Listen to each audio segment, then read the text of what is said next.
Yes, Ala, if you want, you can start now. Some of them are having troubles joining, but we are replying to them with the correct link now. Okay. But you can All go ahead right. and start. Okay, thank you. So, hello. Thanks everybody for joining this little workshop on a very gentle introduction to Angular. So, I'm Alaa, and I'm going to be giving this workshop with Nuran.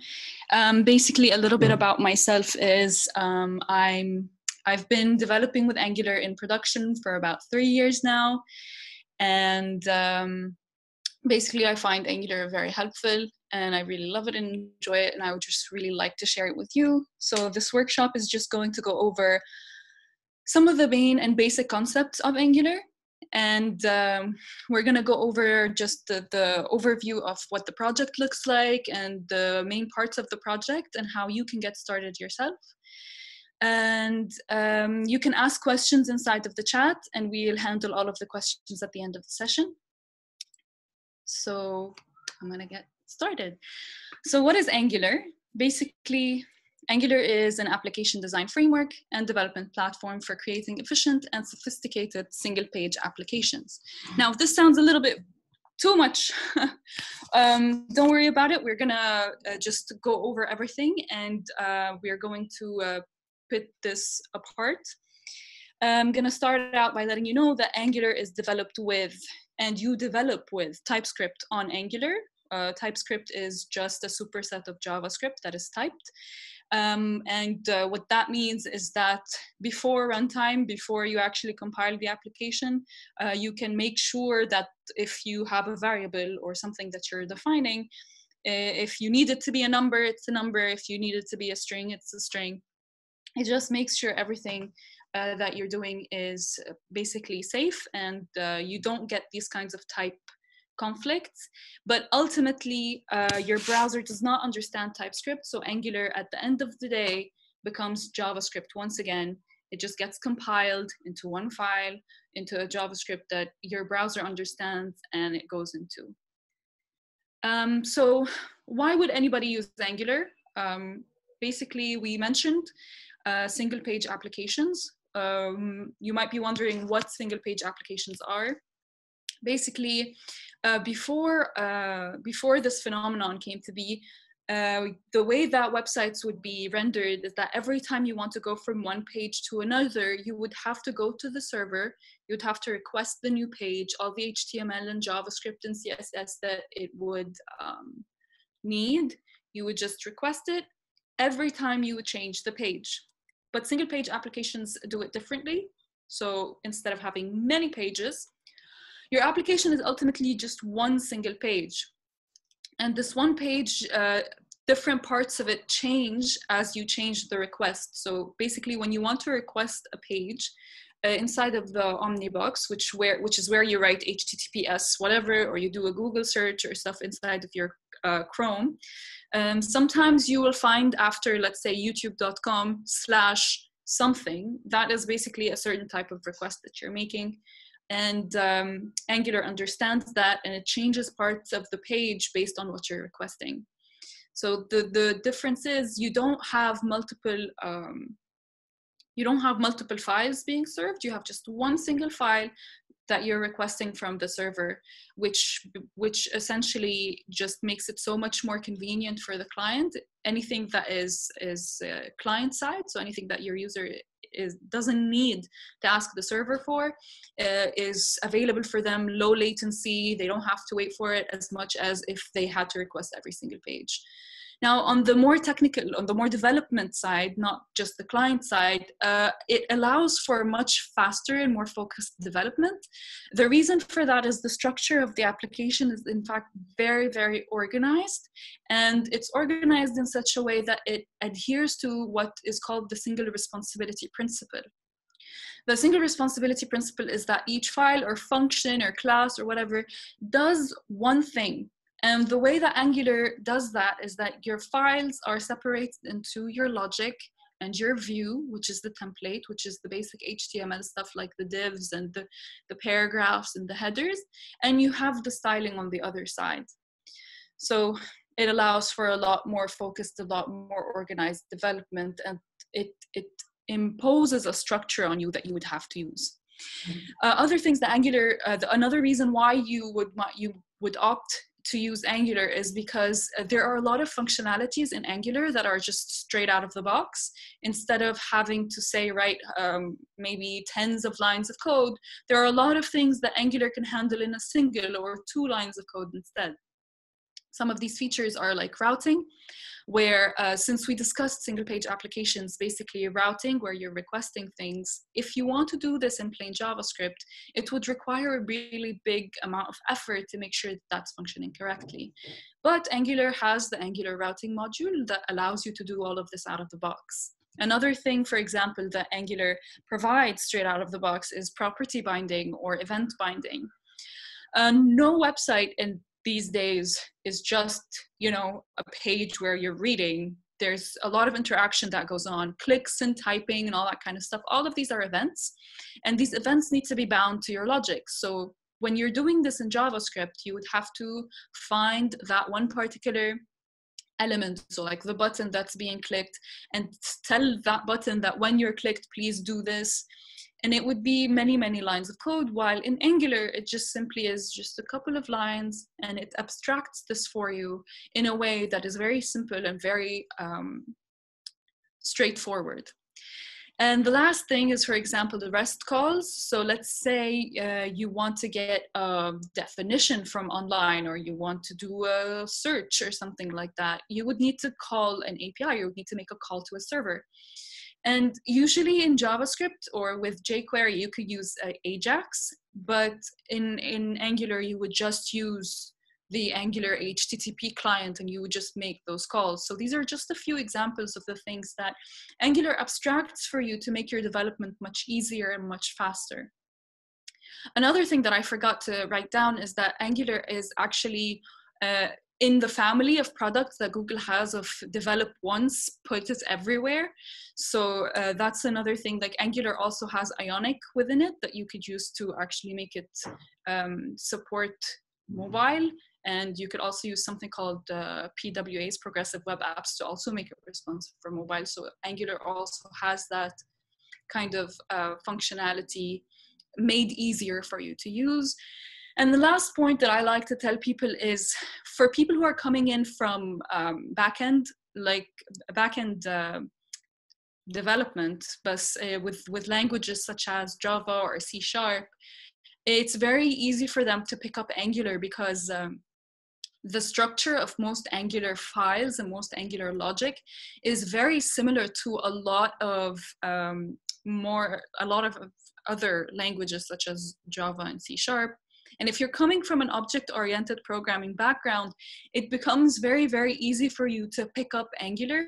So if someone wants to transition from, let's say, just backend to full stack, or they just need to develop a front end quickly, Angular becomes a very, very attractive option in this kind of situation.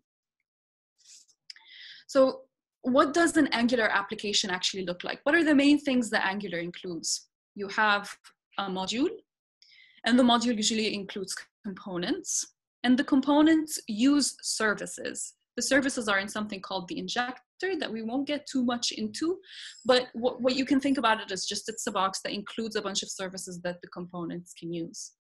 We're gonna go deeper into each one of these. So basically the component is, and we can use the analogy of a tool, it's basically the logic. It's where if you want to make an addition, or you want to, let's say, make a certain detection of a user interaction, you would do it inside of your component. It also includes the details about the template and all that kind of stuff. A module, on the other hand, is if the component is the tool, the module is the toolbox, and it includes all of your tools. So one module would include several components. And usually a module is a logical combination of those components. So let's say there's a certain business requirement or a functionality requirement, and you have a bunch of components that serve to fulfill this requirement, they would all be put in the same module. An example of a module is, for example, you have forms. Forms are very, very common in web development, and you see them everywhere. So what you can do is, for example, if you want to have certain application-specific functionality for you in your forms, you would create the normal text box, and you would create the button, and you would create the select box, each one of these as its own component, and you would put all of these components in one module. And actually, Angular has that module for you. It's called the forms module or reactive forms module, depending on what you need. And you would just use all of these components within that module. The last thing is the services. And basically, the services are just other pieces of logic, but they are pieces of logic that are not specific to one particular functionality. So let's say, and you would need to use them throughout multiple components. So let's say if you have a financial application, usually in finance, you would need currencies most of the time. Instead of having to write the get me the currencies logic in every single component, you would put it in a service, and you would tell the service that if I want to get currencies, just please get them for me. And anyone from any components in any module can just go up to those services, get that currency service, and get the currencies if they need it. Now, how do all of these different parts interact with each other?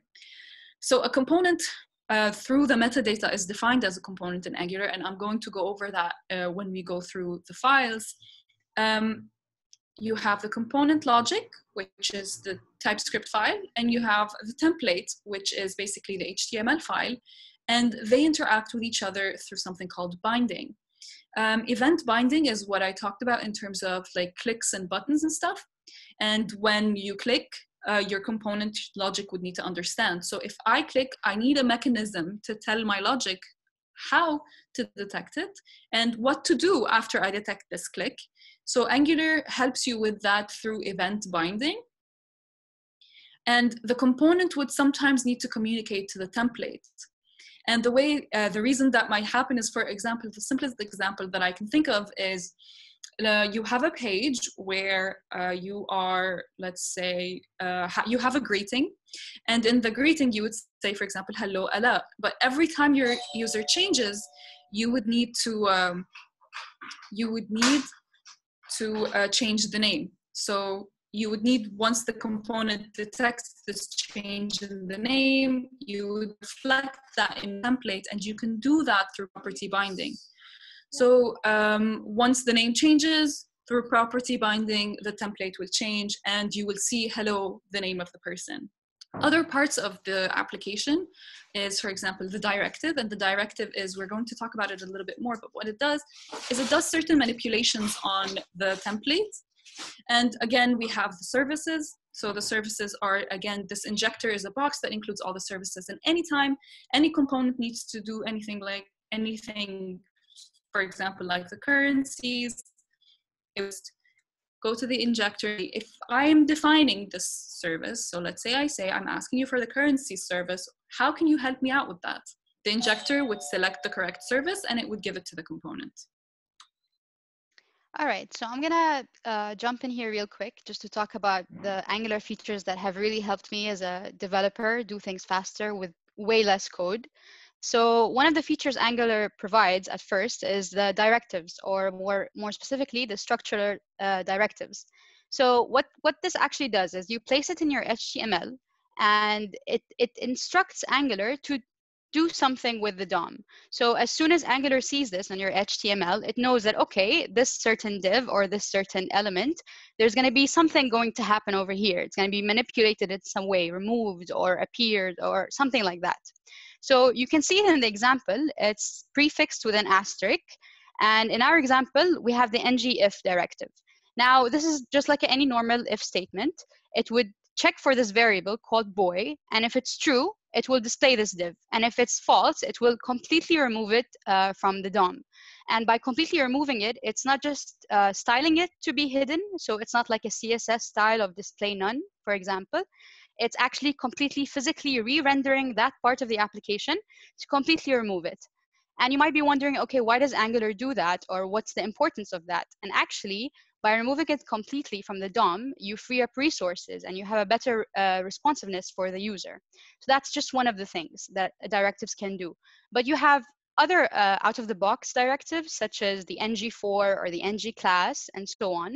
So it's just a little neat way for Angular to help you do your job much faster and with way less code. And if these directives are not enough for you, it could be the case where you need some kind of more specific directive. You could even create your own custom directives and then reshare them throughout your application. So another feature of Angular that's shipped right out of the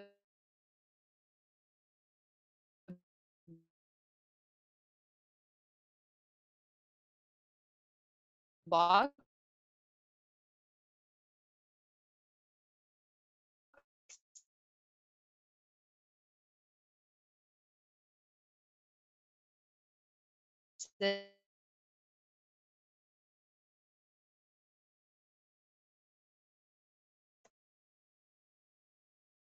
So by just placing that little line of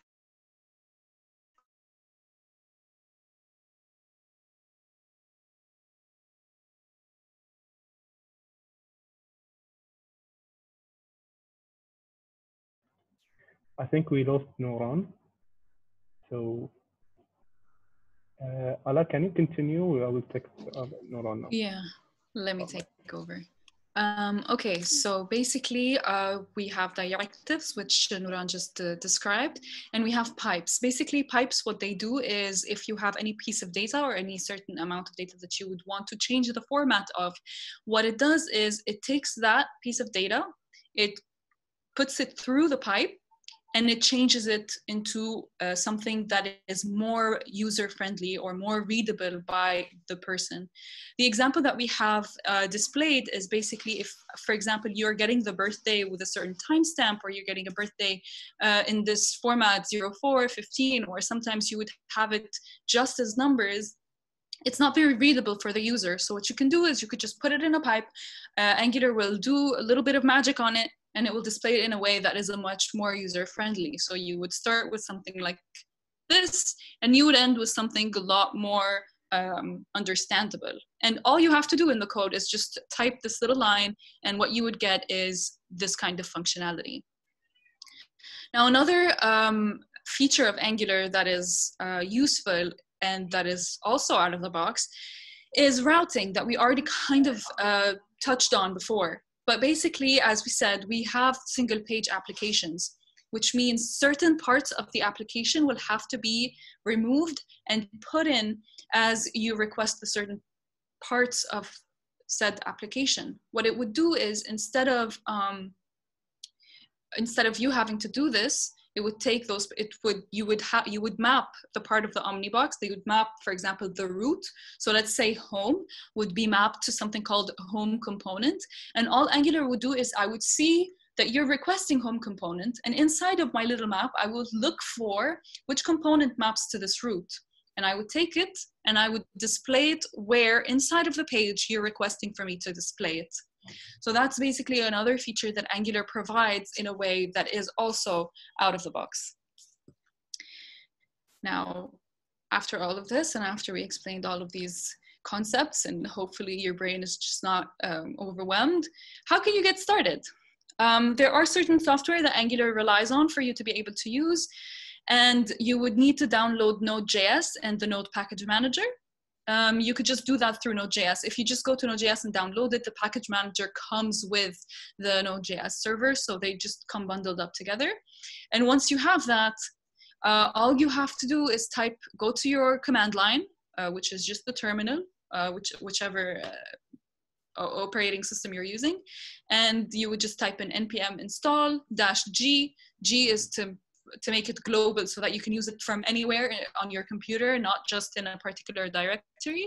And you would say @Angular CLI, which means the command line interface. And what that does, it gives you new functionality that you can use inside of the command line, inside of the terminal. And that new command is ng. So once you have ng Angular CLI, you can get started with Angular. How do you create a new project? All you have to do is you would type ng new inside of the directory where you would need to create the new project, and you name your project. So I named it my first app in this situation. And so once you type that in, you'll get a lot of output, and I'm just gonna go over some of the output that you would get. So up here, you'll see ng new, my first app, and it will ask you a couple of questions. So the first question that it asked me is if I want to do Angular routing. You can opt in or out of that. You can add routing whenever you want manually after this. When you write yes, it just handles that for you. But some reasons why you might not want to use the default Angular routing is there are other packages for routing in Angular that provide different functionalities that might be more suitable for your business case. So I've used another package called Angular UI Router that has helped me in my work, but in my new projects, I always try to opt in for the out-of-the-box one, because usually they're optimized for the actual framework. So that's why I would always fall back to the default. And then what it asks you is which kind of styling you would want to use. So we are all used to CSS, but there are other types, there are other ways that you can use CSS. And I'm personally used to SCSS, but you could use whatever you want. And once it has asked you what it asks you, like it asks you to configure it, it outputs all of that, and it starts installing the packages that it needs, which are usually just used for development. And it creates your first application. And I'm going to show you an example of that. The only reason why I didn't do this live is because of the package installations, which might take too much time because my internet is great. But so I just did it beforehand, and I'm just showing you what it looks like. After you've created your project, you're actually ready to go. What you do is you go to the directory of that application that you just created.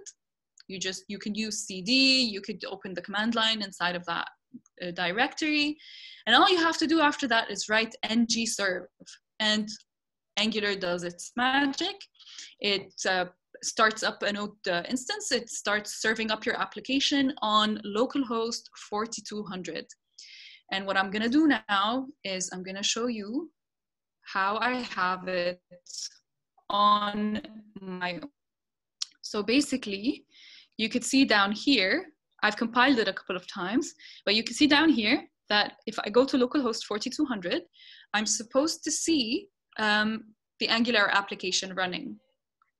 And there it is. This is what it looks like out of the box. The Angular team decided that they want to basically just make it super helpful upon when you first open up the app. And they provide some really useful resources here, like the Angular blog or the documentation that you might want to use, or if you need to add something new, they have everything set up for you here. But what I'm gonna do now is basically right now, right after we created it, inside of the directory of my first app, you'll find that there are a lot of files. And I'll show you this outside of Visual Studio because that's my preferred IDE, but you can okay, so this is basically what it looks like straight out, and I'm just showing it to you here just to show you that like you can use any IDE that you prefer. So let's just go over what we have down here. From angular.json to tslint.json, there are configuration files that usually don't impact, especially when you're starting out, they don't impact your development much. So we're not going to go over each and every single one of them, but I just want you to know package.json because I'm just going to brush over it a little bit soon. You'll find that there are 3 directories up here. There's E2E, which is related to testing, and it's out of scope of this particular workshop, but it's related to testing your application end to end. And the second directory that you'll see is the node modules. Basically, the node modules,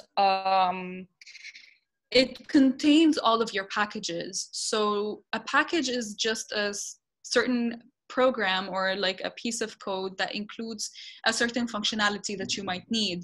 and you can download and remove packages. And usually that's reflected inside of the package.json file. If we open it, we'll see a bunch of packages down here, and like you shouldn't really worry too much about these because they don't impact the application once you're serving it. It's just the majority of these are there for development. But what is useful about node modules is that if you want to download a package of a certain functionality out of the box, like for example, a color picker that you don't want to develop yourself, or you don't have the time to develop yourself, you could just go to the node packages, find a package for Angular that does color picker for you, and just npm install it the same way that we installed the Angular CLI, only without the -G, because we only want it for this particular application. And you would have it available for use inside of your app. And finally, the meat of our application, which is the SRC, which is the source. So it's the most important thing for us. And the reason it's important is because it contains all of the files and folders that are relevant for our development. Here are some of the important files that we will be going over. I'm going to start out with styles.css because it's a very simple file. What it does is basically you just write any styling in it. And this styling usually inside of this one, because you will have individual styling sheets, but this one is the global one. This is where if you want to do you apply any styling to the body or the HTML of your application, you have certain fonts that you need to go over to make sure that all of the components in your applications are using it, certain padding or margins that you need to have. You would have them all inside of the styles.css file. And it would be more useful if in this file, you just put the global styling. Another file that is super important is the index.html file. Now, this is probably the most familiar looking file to you if you have any web development experience before. The majority of this file is just certain tags that we're used to, that we've seen before. The only thing that one thing that I would like to comment on when it comes to this file is sometimes you want to change what's in the tab up there, like the name of it. Instead of saying my first app, you would want it to say something else. This is where you would change it. And you have a little icon inside of the tabs. You could also change it from here. So it's faveicon.ico. You could just change that and you would change the application icon. But one thing that might be that might draw your attention is the app root. And that is not a usual HTML tag. So I just want you to keep this particular thing in mind over here because we are going to go over it soon. But Angular, it's an Angular specific tag, and we're going to understand its importance in a little bit. You'll find inside of the source that there are 3 other directories. The first one that we're going to talk about is environments. Environments is a directory that includes, well, your environments. And what that means is sometimes when you're developing an application in production, you would need different configurations for that application. So let's say you want to get the currencies, because that's what I'm used to, from one source in development, and you want to get currencies from a different source in production. So for your client wants to see certain currencies, but when you're testing, you don't want to see all of them. This kind of configuration is done inside of the environment. You have assets. Assets is a folder that does not disappear when you bundle up your application, when the application is compiled. So basically, if the application is, everything after you've written it gets compiled into a single file at the end, and everything that is component or module specific can disappear and is no longer accessible because the place of it changes. But when it comes to assets, assets is in the same place all the time, forever. Well, not forever unless you change it, of course, but you can guarantee that if you have an image or certain fonts or a text file or anything like that, it is available in the assets and you can use it inside of your application from whenever. Another file that I forgot to mention is the main.ts. The main.ts file is basically the file that compiles your application and it bootstraps the app module. It's where Angular learns, it's where Angular understands how to start up your application. And it first looks at the app module. Now we're going to go into app, and app is our first component and module. So here we see the app module, and we can find it over here. And the app module is a part of your application. It tells Angular how to start the application as a whole. Like, so the main.ts asks the app module to start, like, okay, so the main.ts bootstraps the app module, and the app module is how it expects to start. So main sees what to start, and the app module tells Angular how to start. Inside of app module, you'll see something like this, which is called the decorator. And the decorator is what provides metadata. It's not the exact same metadata as the component one that we discussed before, but we're going to see that. In here, you'll see that there is something called a component. You'll see imported modules and a bootstrapping component. The declaration basically means that Angular now needs to understand that I have certain functionality that I need you to map in a certain way. So the app component is going to be mapped in a particular way according to how Angular understands to map modules. Imports are when you create multiple modules, for them to be able to use each other's components, it would have to be imported.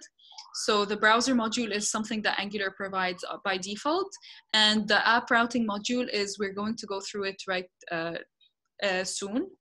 So the so we have app routing module and we have the browser component. Let's go and see what the app component actually looks like. The app component over here is a very, very small file, but it includes this decorator as well. The decorator, you'll see it has metadata, and the metadata that we have are selector, template URL, and the style URLs. And if you pay attention here, you'll see that the app root is over here. The app root, which is the same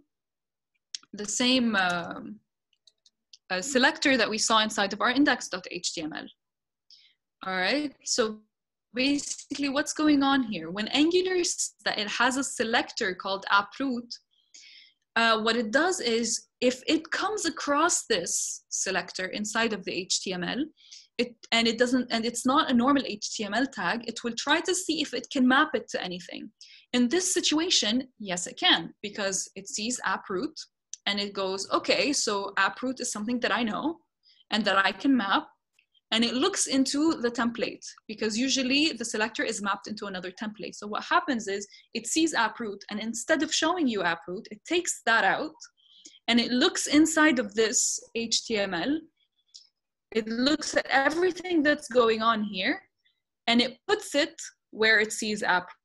So instead of this being there in the final file that is rendered inside of the browser, you have whatever is in here. So this looks a little bit weird, but it's basically what you see in here is what we saw over here.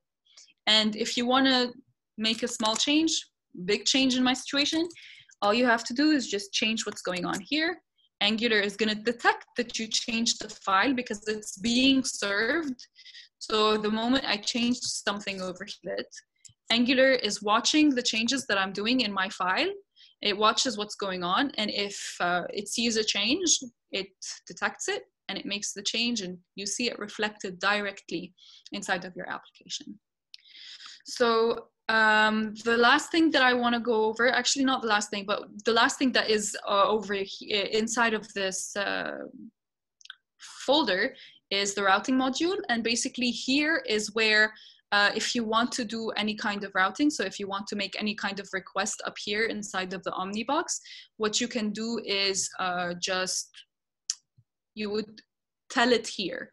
So I'm going to go over a small example with you right now. So what I'm going to do is I'm going to create a new component. I'm going to show you how easy it is to create a new component in Angular. So what I'm going to do is I'm going to use the CLI. So I'm going to say ng. I'm going to do G, which means generate. Of course, I can write it this way, but usually it's like that. C, which means component. C can be S, which means service, or M, which means module. But right now I'm going to create a component, and I'm just going to call it first. And I'm going to run this. I'm gonna wait for a couple of minutes to see how fast or slow my computer wants to be. And we see that it created something, okay? So right now, over here, it gave us an output that it created a new component. And over here, we see that the new component has been created.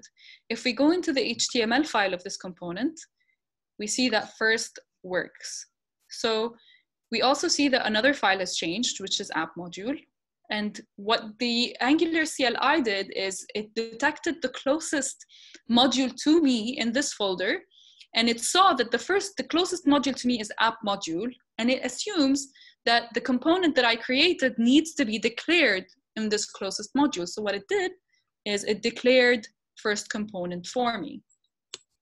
Now, if we go to the TS of this, we'll find the selector. The selector is AppFirst. And let's see what happens if we put AppFirst in here. So I'm just gonna type that in. Actually, I can't see because of Zoom, but I'm gonna assume that it closed it for me. Wait, let me make it smaller because I can't see. Okay, so it didn't close it for me. Okay, if I say, I'm gonna go back to the other terminal to see what's going on. It compiled successfully. And what I'm gonna do is now if I go here, I see that first works. So I created my first component, and Angular, by declaring it inside of the module, understands that I have a new selector, that if I put it into my HTML, if Angular sees it, it needs to look into the HTML, and I needed to change it for me. Now, how does routing work? Let's take, instead of first module just being displayed as it is over here, I'm just gonna do this for ease of use. I wanted to take the mapping from the omnibox. I don't want it like the omnibox, which is this guy. I don't want it to just take it as it is from inside of my HTML file. So what I can do is I can define a route inside of app routing. So routes is where I map it. This is where Angular starts to understand that the routes are going on. I create a new route by creating a new object inside of routes. I type in path, okay, and I say that I want to be called first. And when I ask for first, what I expect Angular to give me, which component I expect Angular to give me, is first component.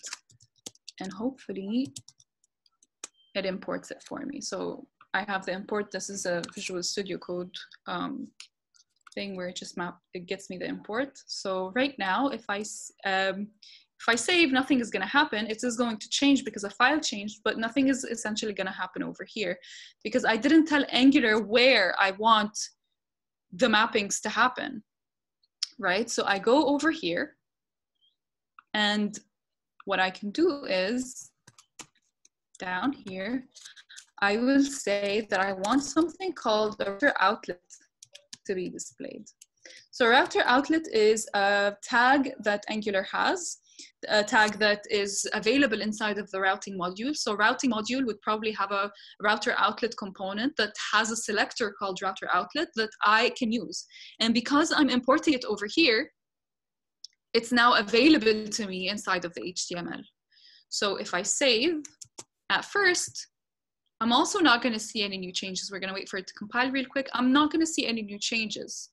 Or, yes, no, I'm not going to see any new changes. But what I'm going to do is, let's say I want to route to, I called it first. What's going to happen is I'm going to see two now.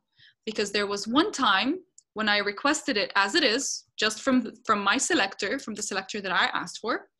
And there was one time when I said router outlet.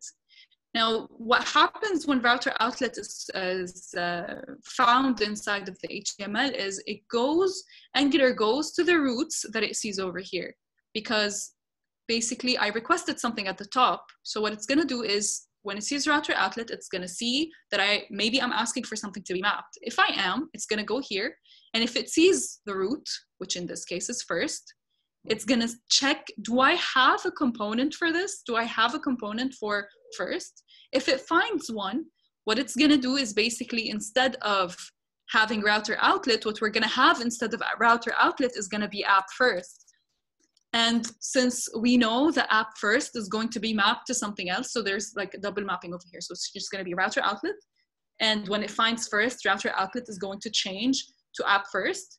And when AppFirst is changed, it's gonna go to the HTML of AppFirst, and it's going to be mapped. And I think that's going to be it for today. We went over a couple of the, oh, I didn't save properly, excuse me. We went over some of the main the basic parts of the file structure in Angular. We went over a small example of how to use routing and how you can create a new component. And the main concepts that Angular has. So I'm just gonna open the floor for everybody if you guys have any questions regarding anything that we talked about or anything that you're curious about when it comes to Angular. So thanks for listening. Let me check the document, if it's there somewhere. Yes, Alaa, we have one question, which was asked by anonymous one attendee. What is the difference between CSS and CSS?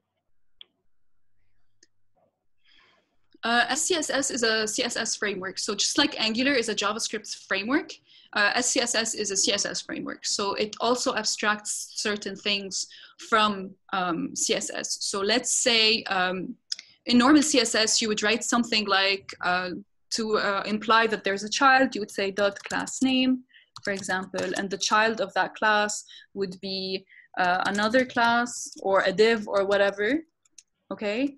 To make sure that this works it can work in a different way in SCSS. It allows you to, for example, do something like this, which is not available to you in normal CSS.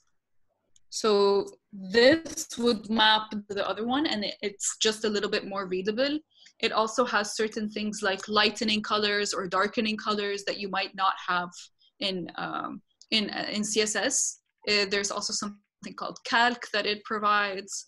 So these are the kinds of things. This is the only difference, but essentially they all go back. So SCSS becomes CSS when it's compiled.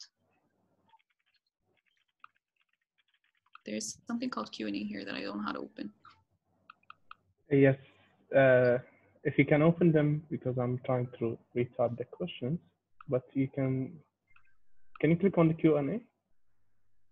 Oh my God, someone asked, how does Angular compare to React? And I am prepared for this question. Everyone asked this question. Okay, so basically usually at the end of the day, when Angular, whether you're using Angular or React, it's not gonna make that big of a difference to your user.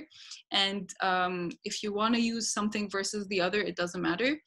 But basically what I know about the difference between Angular and React is usually Angular is bigger as an application.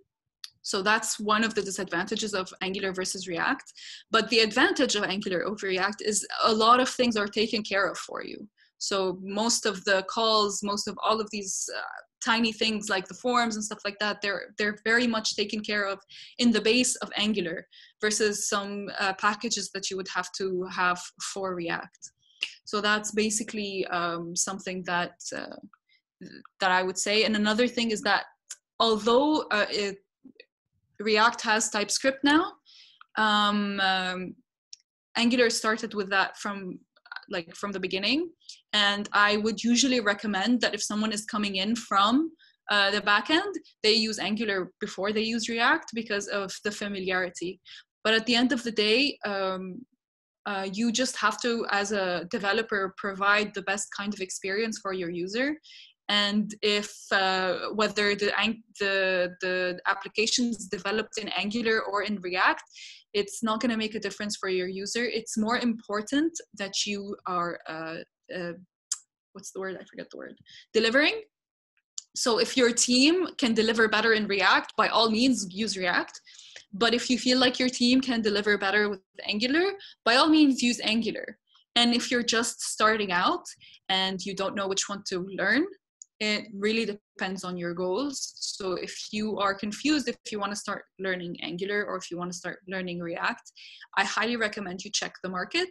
So check if in your area more people are hiring for Angular or more people are hiring for React, and go for that one. But there is no like cut clean, like this is better or that's better. It really depends on the circumstances. You guys, if anyone is asking questions inside of this thing called Q&A, I'm sorry, I cannot open it. So if you have questions, you're welcome. So if you have questions, please put them in the chat so that we can actually see them. Alaa, I have put the questions in the document. Oh, you found them? Oh my God. Yeah, okay, yeah. Sorry about that. How does Angular, okay, I remember you mentioned environment, the NPM module. No, the Angular has. It has its own environment. It's related to something with Webpack, but it's something that is specifically in Angular. The learning curve in Angular is a little bit complex. What are your suggestions in terms of how to get started?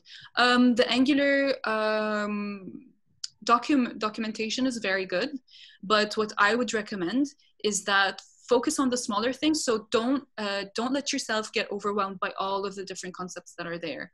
Just focus on, for example, if you're starting out, just understand the different parts of app component and how you can utilize the different parts of it. So understand how the HTML part works and experiment with how the changes inside of the HTML affect the application. Make some changes inside of the TS and see how the changes inside of the TS affect the changes. So one of the ways that you can know if something is working or not working is you can use the Chrome DevTools, which are very helpful for you. So let's say I make something that has an error. I'm going to show you a little bit of what the error can look like. So there it is, there's my HTML. So I'm just going to put random over here, okay? And I'm going to save. And I'm going to go to here. What I'm going to do is, because I develop at work with the Windows, my shortcuts get messed up. So I'm just going to do it the long way, is that I saved over here. It's supposed to give me an error that random is not there. You can see in console over here. Is there something called random? Oh, okay, maybe I could do something else. So the error is there. The error is there? Oh, there it is. Okay, so it found that random is not there. So just like explore and find, and just the errors will guide you. Don't expect yourself to make something that works perfectly right off the bat. And if you don't have a lot of background in basic web development, so if you're starting, if you don't know what HTML is or you don't know what all that kind of stuff, just brush up on what they are. Brush up on what's HTML, what's a document object model, what are all these things. Just brush up on what they are, and it should clarify things for you. I would also recommend a lot of YouTube videos, or because they are like people that are probably much better than me at explaining things, and they would compartmentalize the concepts for you much better. So Angular docs, don't be afraid to explore and just find the errors and find how everything breaks and then fix it. And lots of YouTube videos of people who are helpful if you want to really take Angular seriously and just keep moving forward. Will this event be available to watch later? Sayed? I don't know. I hope so. Yes, we recorded this session, but let's hope if everything recorded fine, and we will post it on our YouTube channel. Okay. All right. So yes, it will be available later. Last question. What makes the Angular the best business case compared to its alternatives? Same answer that I have from before. Nothing makes it the best. Okay. It just really depends on your particular use case and your particular team. Whenever you have, let's say, if you have a team that is more likely to thrive with Angular, by all means use Angular. If you have a team that is more likely to thrive using React, by all means use React. But what would make it, in my opinion, better than its alternatives is just how many functionalities you have out of the box, and how much, first of all, the community is great. So it's very easy to find, but I mean, this is the same for React and Vue. The community is great in both cases, in all cases, but personally, I find that Angular, just like the bare bones, what Angular offers straight off the bat is pretty good compared to other, what's it called? Other frameworks. Where do you see Angular in 10 years from now? Is it worth going in depth right now, or should you focus on something that's experimental, such as WebAssembly? I just personally feel like because of the amount of frameworks and stuff come out almost weekly, Angular someday would just go poof. So could you explain this or your thoughts about this? Okay, yes. Angular in 10 years might very likely disappear, and it's fine. But the thing is, when it comes to learning any particular technology, it doesn't matter that you're learning the particular technology itself. It matters that you understand the overarching concepts. So yes, I do think it's worth it if it is going to help you in the short run, because you cannot predict what's going to happen in the long run. So if your employability increases by learning Angular, in my opinion, by all means learn it, because there are certain concepts like, for example, the single responsibility thing, or let's say certain classes, factories, directives, pipes, all of these things, they're built on timeless programming concepts. So yes, it could be worth it to learn it. And there is absolutely no harm in learning WebAssembly, because it might be something that is going to be great in a few years. So it's worth it if it's going to improve your employability. It's also worth it because it's probably going to open your eyes to things that you might not have seen from different in different forms of development. Can Angular be used to make phone applications? Angular has something called Ionic. And basically, Angular is in one of the family of products inside of Google that is develop once, deploy in multiple places. And you can use Angular either to make it more, I don't know, I'm not going to say it makes it native. I'm not 100% sure, but there is a framework within Angular called Ionic that allows you to make it very mobile. Becomes hybrid. Yeah, it becomes hybrid. Okay, so I'm not sure, like that's what I'm not sure about. So yeah, using Ionic makes it hybrid, so you can make it in phone applications. But another way that you can make Angular, or any actually web application for mobile, is you can use something called progressive web apps. So PWAs allow you to make any web application just like a mobile application. Yeah.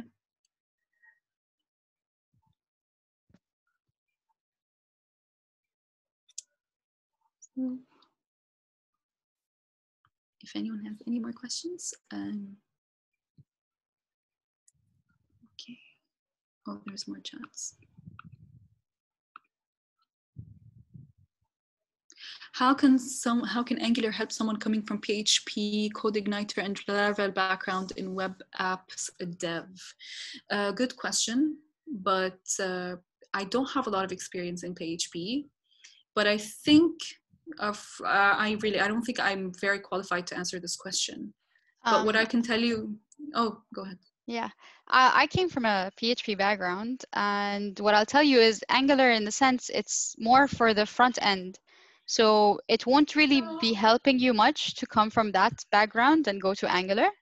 But then again, it works with something called Node.js, and you'll find that if you do jump from a just basic PHP or even with Laravel and go to Angular, you can actually make Angular work with Laravel, or you can use Node.js to create your backend part as well. So I think overall you should definitely dive into checking Angular out, just so you could be able to have a nice front end going with your PHP.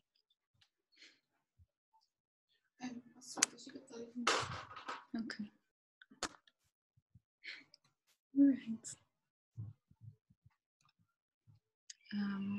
If that's everything, I think we can call it a workshop. You guys can actually just reach out. Sorry, just need to do this for a little bit. Okay, you can actually reach out to me or anyone through social media. So on my social media, I'm actually just Alaa El-Hariri, either on Twitter or Instagram. Just feel free to just send me a message or tweet at me or anything like that, and I will most likely respond if you have any more questions about Angular or anything related to development in general. And yeah, that's going to be, I'm going to stop sharing my screen. And thank you, everyone. Oh, there's the Q&A. I just saw it when I stopped sharing my screen. All right. So thank you. Thank you, Alaa. Thank you all so Nouran. much. Thank you. It was an amazing workshop. Bye, guys.